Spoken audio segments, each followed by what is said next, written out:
welcome everyone to the weekly Q&A session where you send in your questions and inshallah ta'ala we answer them. Okay, so question number 1. This sister asks, if a breastfeeding mother feels weak whilst fasting, can she stop and then make up for those fasts?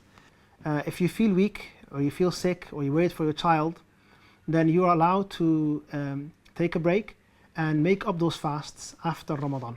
There's nothing wrong with that. And the scholars say that the breastfeeding mother or the pregnant woman, they take the same ruling as the sick person whenever they are incapable of continuing their fast.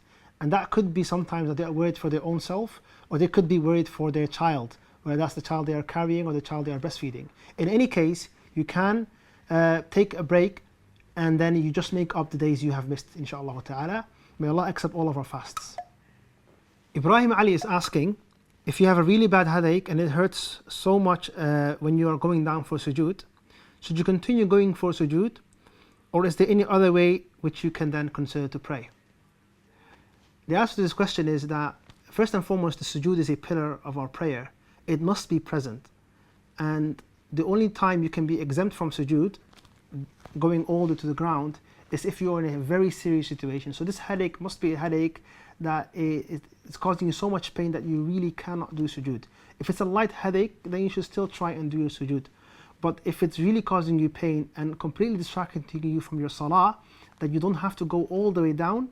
If you're still making ruku', you make your ruku' and then you do your sujud also in the air like ruku', but you just go lower than your initial ruku'. And inshallah ta'ala you pray like this until you feel better, and may Allah heal you. Another brother is asking, when you're making the dua before you enter the toilet, when exactly should you be making this dua? Can you make it, for example, while you're still in your bedroom and you're walking towards the toilet? Can you make it from your living room while you're still sitting down? Or should you do it as you are about to enter? And the answer is you should do it when you're about to enter. You should do it when you're about to enter. This is the timing for the dua. And I encourage all of you to always recite the adhkar when you're going to the toilet, or the other adhkar that you need in your daily basis as well. Another brother, Brother Ali is asking, how do I gain more iman?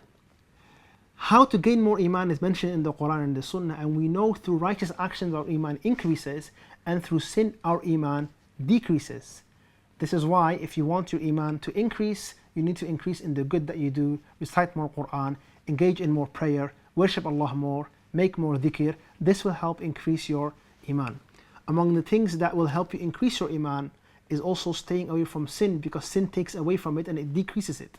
So repent to Allah from any sin that you are doing and ask Allah subhanahu wa ta'ala to protect you from falling into haram, and be aware of this.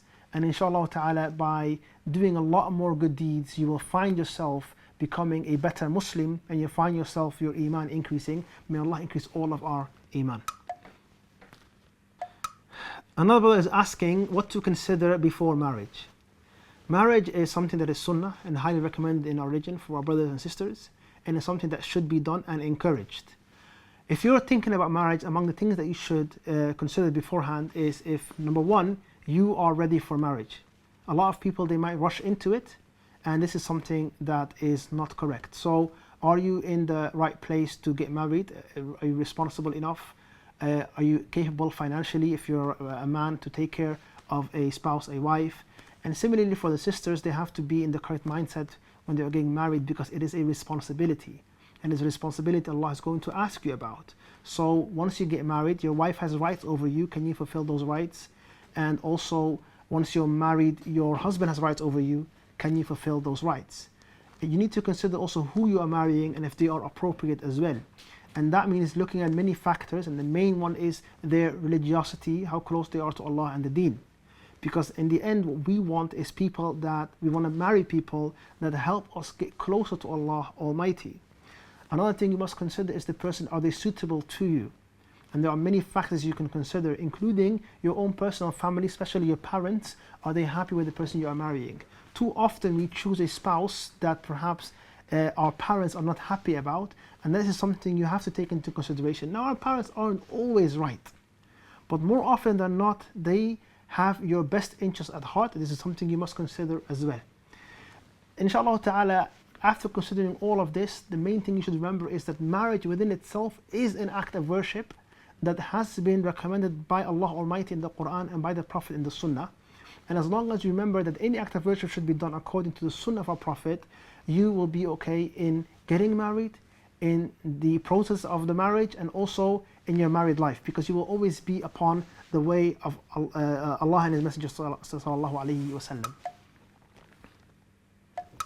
Ibrahim is asking about the COVID-19 vaccine and if we are allowed to take it when we are fasting, especially because some people might be taking it during Ramadan. The answer to this question is that this vaccine isn't within itself of nutritional value. And when we look at injections, when we are fasting, we look at what they provide to the body.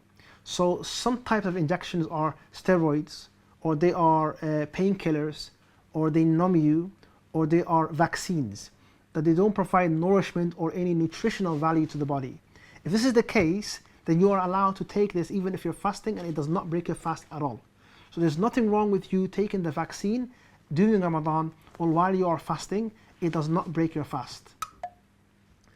Jazakumullah khair for submitting some of your questions. If we couldn't get to all of them, inshallah ta'ala, I hope to get to them next week. Feel free to send in some more questions, especially if they are fasting or Ramadan related, because it is very close to Ramadan. I hope to see your question inshallah ta'ala. Barakallahu feekum. Assalamu alaikum wa rahmatullahi wa barakatuh.